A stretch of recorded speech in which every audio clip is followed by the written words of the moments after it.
Creating and sustaining thriving communities throughout the world is at the heart of the International City-County Management Association's mission. ICMA is focused on the future by fostering the leaders of tomorrow. For more than 100 years, ICMA has served a number of essential functions for professional local government management executives, and we are here to highlight it all. This is ICMA TV. Hello and welcome back to ICMA TV. I'm your host, Elisa Henry. Day 3 is underway at the 2022 ICMA Annual Conference here in Columbus, Ohio. In today's episode, we'll highlight some key players in the quest to build strong leaders.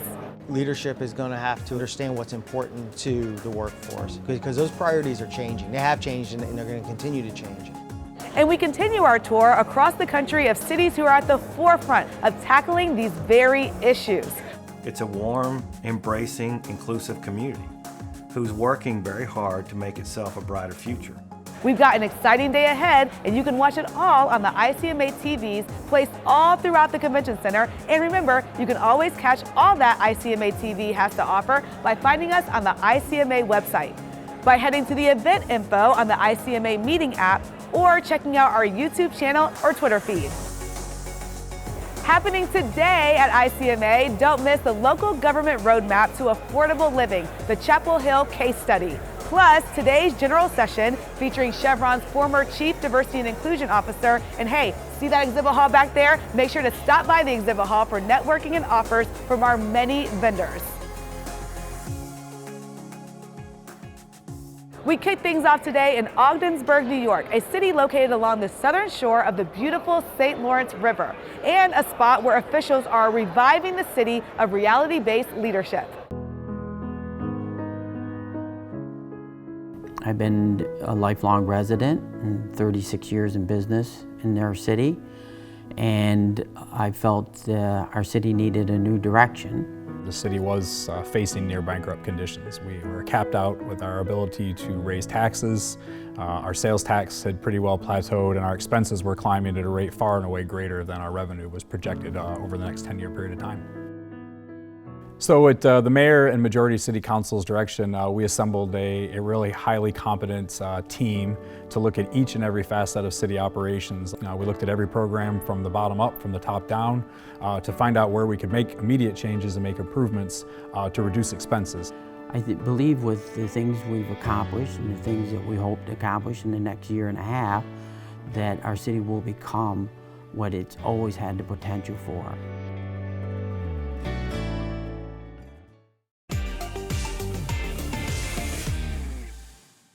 Keeping an eye on leadership, we head now to Blaine County, Idaho, where they too are focused on improving the quality of life for their residents using a collaborative approach with all levels of government. Let's see how. Blaine County has experienced some really remarkable successes in the last couple of years. We have increased our collaborative working relationships with our other local jurisdictions on multiple initiatives, whether it's transportation initiatives or especially our sustainability program that was recently launched. We collaborate, whether it be with the county, whether it be with other cities in our valley, to make sure that we're implementing policies that are consistent across our community. We are always looking at different ways, taking advantage of any grant opportunities that come. Anytime we can partner up with some of our neighbors in other jurisdictions, the cities, Forest Service, BLM, we try to work with them, helps cut costs, share equipment. We continue to strengthen all of our collaborative and working relationships with the city municipalities that are located here in Blaine County. Some of the projects that we continue to work on are housing initiatives and our sustainability program, and being committed towards maintaining and preserving the fabulous quality of life we have here in Blaine County.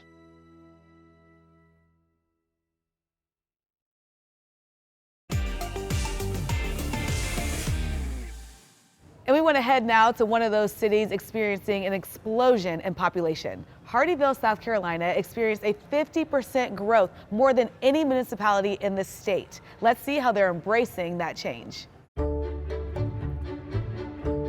Hardeeville has become a major transportation route that's serving as the basis for its growth into the future.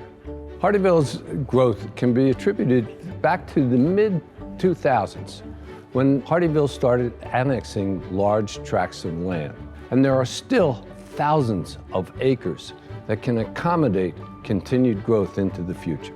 We established a performance matrix which evaluated from 2015 to 2021. We've doubled the city's population in that period of time. We've doubled the city's market value and taxable value. We've entitled 15 million square feet of industrial space on our US 17 corridor, all reducing the city's millage rate by 18%. Planned growth is a high priority, but it really just the means to an end. Our real goal is to build a community.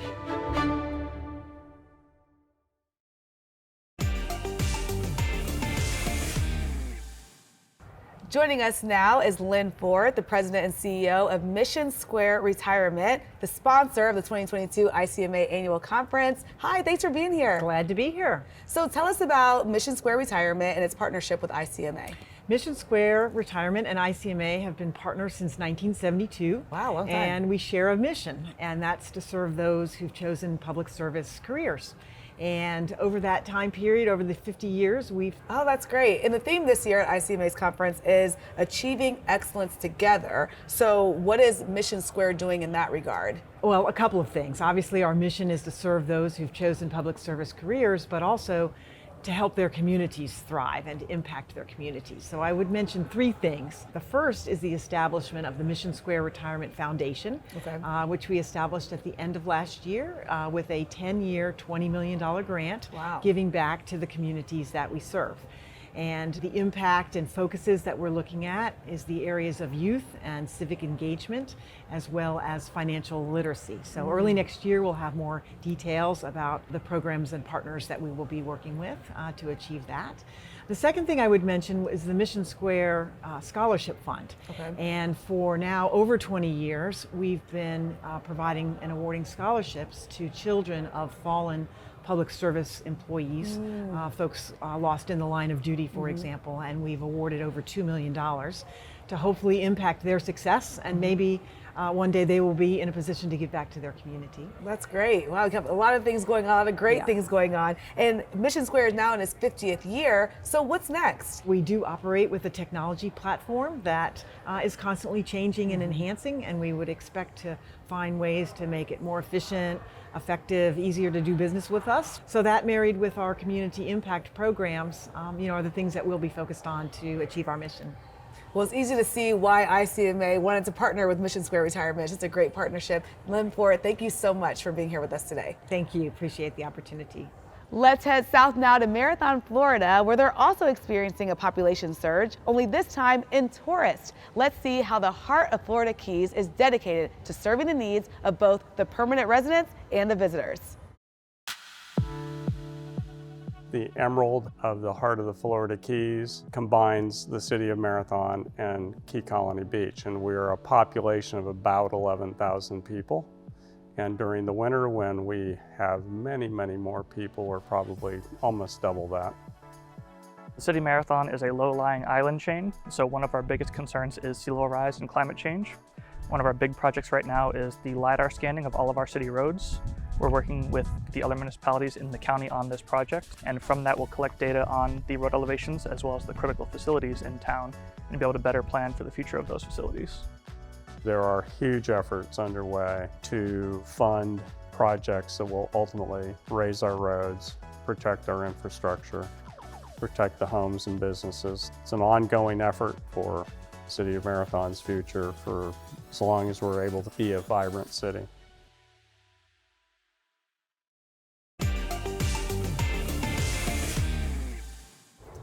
The smart city is a concept that's been around for many years. But what does it mean? How do we achieve it? And are our cities getting smarter? Joining me to discuss that is Noelle Bernal. He is the county manager of Adams County and the chair of the Technology and Innovation Advisory Committee. Thanks for being here. Thanks for having me. I'm excited to talk about this topic. So what is a smart city and how has this concept grown? So smarter cities are not just about technology, and I think early on the focus was heavy technology. The shift has also morphed toward the people side because it's really about the design, the funding, the people, and how they participate in that digital transformation. Okay. So how are smarter cities being also more equitable, more inclusive, and how is it better for society at large? So if we start with the technology approach or the top-down approach or what I call the vendor approach, we could sometimes be mistakenly guided in terms of what it is that we need to be focusing on. As administrators, we have to make sure that disadvantaged groups don't get more entrenched or more marginalized by some of these same investments that we may make that may plunge us into a situation that is unintended. I love that it's community focused. Now, you're in Colorado now, but you were in Brownsville, Texas. So let's talk about your experience in Brownsville and how you were able to turn it around from being one of the most disconnected cities. When you look at a broadband type situation like Brownsville, they had basic connectivity issues. So when you have 52% of your community disconnected, or you're a top 5 city in the US, you really cannot consider a lot of these applications because their foundation is not in place. So broadband really is a foundational investment in the 21st century. It is the most inequitable infrastructure piece in America. How were you able to change it? And then what was like your biggest challenge in that? And so once our governing body and mayor had validation that this indeed was the path forward, we at the staff level then worked on the funding part and the strategy piece and the legal piece. Fortunately though, ARPA monies came in, so by the time our feasibility study was completed, we were able to save those dollars and use federal funds. It's a true need. And what was the impact of the work that you did there? The more immediate impact was we were able to build a small business entrepreneurship incubator and accelerator in downtown with high-speed internet. Wow. We were able to secure grants to improve on microfinancing of small businesses. So I think for us, it gave us a competitive advantage on being able to truly compete in a 21st century environment. And you're now in Adams County, so what's your focus there? The vision of the county is to be the most innovative and inclusive county in America. So that's a bold statement, but what does that look like, right? So I think for us, we're still assessing what opportunities are out there and how do we leverage the political capital of our governing body and this sense of identity that we have that allows us to really experiment and be bold in how we approach our challenges. Trying to be the most innovative city in America. That's quite the goal. Well, Noelle Bernal, is so great talking to you today. Thank you. Now we head to Ingham County, Michigan, where the American Rescue Plan funds are having a huge impact on the revitalization of this capital county and giving a boost to much needed affordable housing. Ingham County received about $56.8 million, just shy of $57 million in ARPA funding. The county divided our ARPA funding into two main priorities. The first priority was addressing the immediate needs of residents and businesses that were impacted by the pandemic. And then the second priority was looking at some of the long-term needs and building out long-term infrastructure to continue to support the residents of Ingham County. Obviously, some of the greatest needs were the businesses that saw lack of foot traffic or just customers in general, or were shut down or had limited operations. So making sure that those businesses could stay open, particularly we have a lot of strong local businesses, as well as the needs of residents who end up coming up short on paying their rent or mortgage or utility bills. So making sure that people could stay in their home and make ends meet were the two biggest priorities that we identified.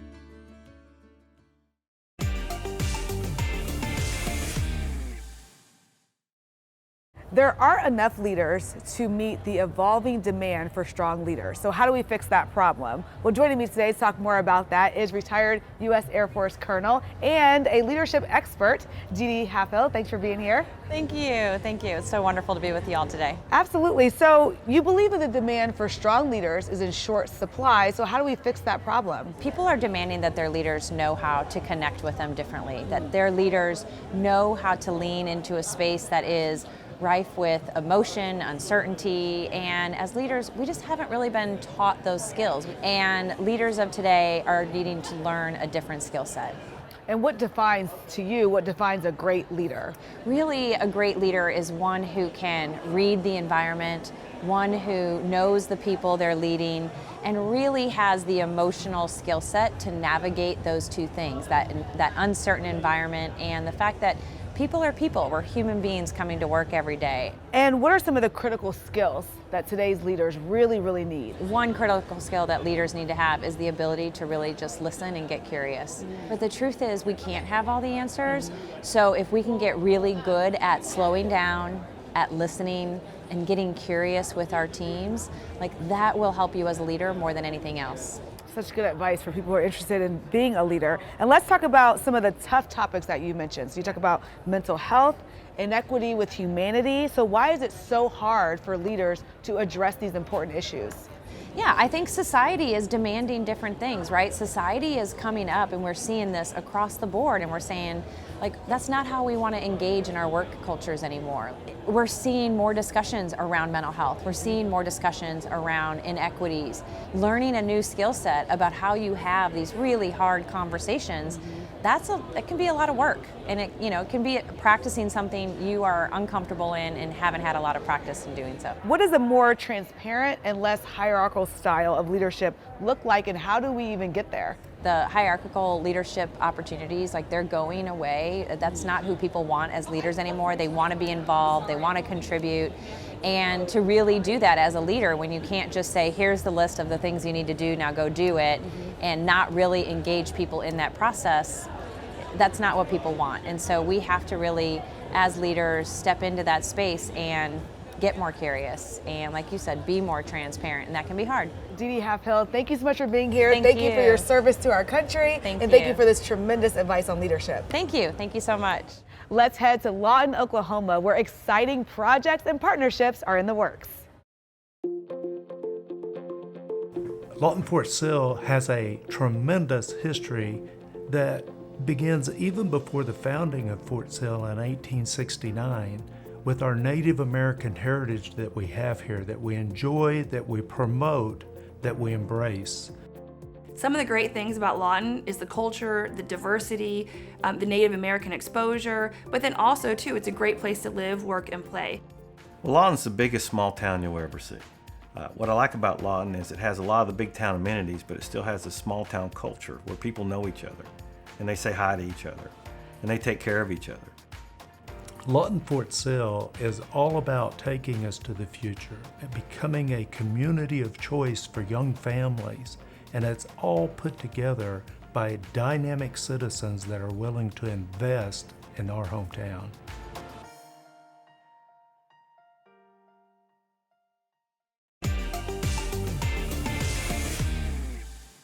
Keeping the public safe is paramount to every city official, no matter how big or small the population or the budget. It's an issue all local governments contend with, but let's hear from a couple of experts who've had some great success stories. It's super important to reimagine public safety right now because we've seen throughout the country that there has been homeless challenges. There's an issue with rising drug addiction. Mental health is a major concern. New ways of responding to mental health crises. Instead of sending police officers, they might send a crisis response team or a licensed clinical social worker. As our communities continue to evolve over time, the services that we provide them have to change and evolve over time as well. I'm the town manager from Foxborough, Massachusetts. Foxborough joined together with Easton, Norton, and Mansfield to create what is known as SEMREC, the Southeastern Mass Regional Emergency Communications Center.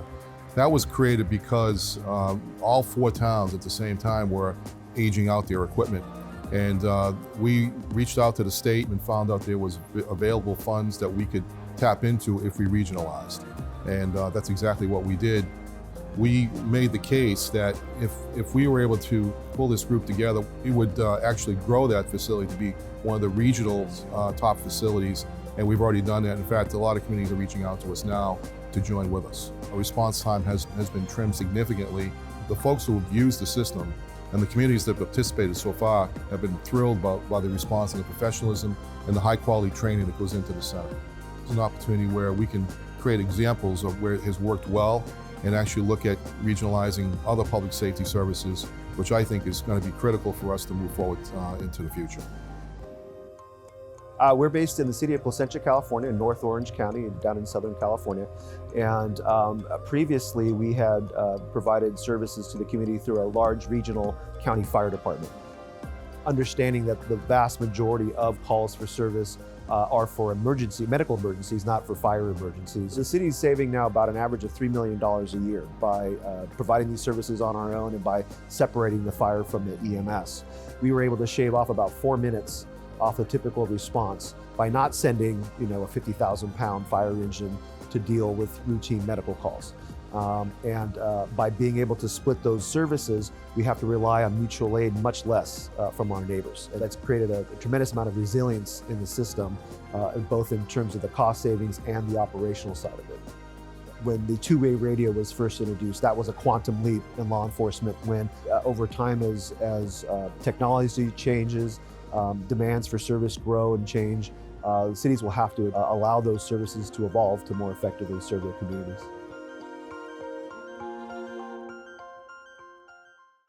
Back to our focus on leadership today, we're going to look at the role that employers have on the well-being and engagement of their employees. Joining me to talk more about that, we have from Bennett, Colorado, Town Administrator Trish Stiles, River Falls, Wisconsin Administrator Scott Simpson, and Coral Springs, Florida City Manager Frank Babinek. Thank you guys all so much for being here today. Thank you for having us. Thank you. Such an important topic. Let's start by asking all of you, what has changed in leadership today and why is a new model so essential right now? Well, I think one of the main things that's changed is just our focus on the individual employee and their needs.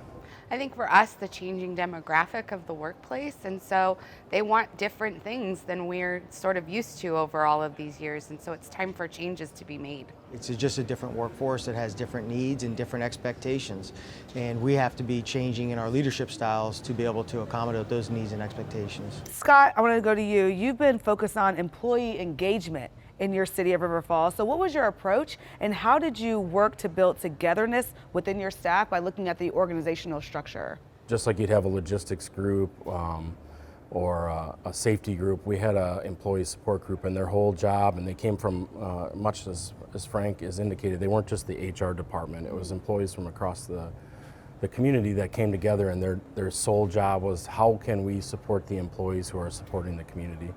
And so we just made a shift in that organizational structure, and I think we're going to see that carry forward now as we come out of the pandemic. Trish, we'll talk to you about your focus on emotional buy-in. What does that mean, and how do you work on that emotional buy-in? We had often many conversations surrounding different goals, but we really talked about personal goals first so that you could see what people were passionate about and get that understanding of kind of what makes them tick and what was important to them. And then we turned that over, that same emotional connection to a personal goal, over to our work goals. And we talked about them both internally and externally. So what does that mean for our community? Is that something we should be passionate about? Because that's health and safety for our residents. Frank, what do you see as the employer responsibility for behavioral health amongst staff? I think it should be a priority. The safety, health, and wellness, and you said the right word there, is the responsibility of the leadership within the organization. Every day, somebody has something going on that's just piling up, and having the proper safety, health, and wellness programs in place is paramount. Again, I see it as a responsibility, so I'm glad you used that word because that's exactly what it is. Tell us about the behavioral health access program Coral Springs has set up, and how does that work with your employees? BHAP is basically Incident Command for Mental Wellness.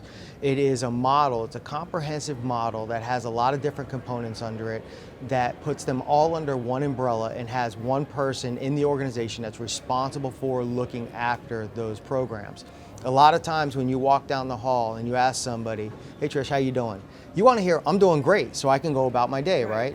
Because you don't know what to do if she says, you know something, I'm struggling right now, I'm not doing that well. Well, what BHAP does, it allows for those conversations because if she says that to me, I know the resources that are available to me, readily available to me, that I can reach out to not only help me get through that conversation, but to ultimately help her get back to a productive and positive state. So I want to ask each of you, how do you see your approaches to leadership evolving, and what do you hope to see in the next 5 or 10 years? I know it's hard to look out that far. Yeah, well, I hope to see an acceleration of the informal nature of the culture and kind of moving away from the policy angles and more towards what are the strategies we put in place and how do we support the employees. What about you, Trish? I think for us, as we move forward, I have a wonderful, amazing group of people that have so much potential and so much capability. And I think that as we continue to figure this out, we'll see that potential come out in our employees and hopefully get them more re-engaged and passionate about what they're doing. And so that's sort of my goal as we move forward.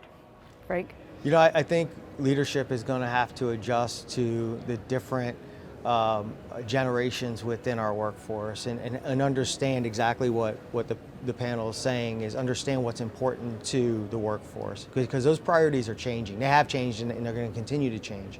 Well, Scott, Trish, and Frank, thank you all so much for joining us today, talking about employee engagement. It's been impressive to hear what you've done in your areas. And I know it's been very helpful for those watching, and they can probably implement some of those same things. So thank you so much. Thank you. Thank you for having us.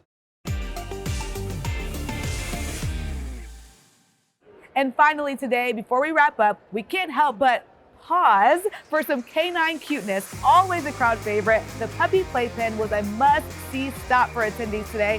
Just looking for a little love, maybe even a lick or two, and some snuggles from these little furry friends. Check them out in the ICMA exhibit hall alongside the ICMA Pavilion, Relaxation Zone, product theaters, and much, much more. Don't miss it. And that does it for day 3 of ICMA TV from the 2022 ICMA Annual Conference here in Columbus, Ohio. There is still so much more to come on our 4th and final day here. And remember, if you missed any of the excitement, you can always catch up on the latest ICMA TV offerings by checking out our TVs all around the venue, finding us on our dedicated page on the ICMA website, looking up the event info page on the meeting app, or checking out our YouTube channel or Twitter feed. Thank you so much for joining us. Have a great day. We'll see you right back here tomorrow.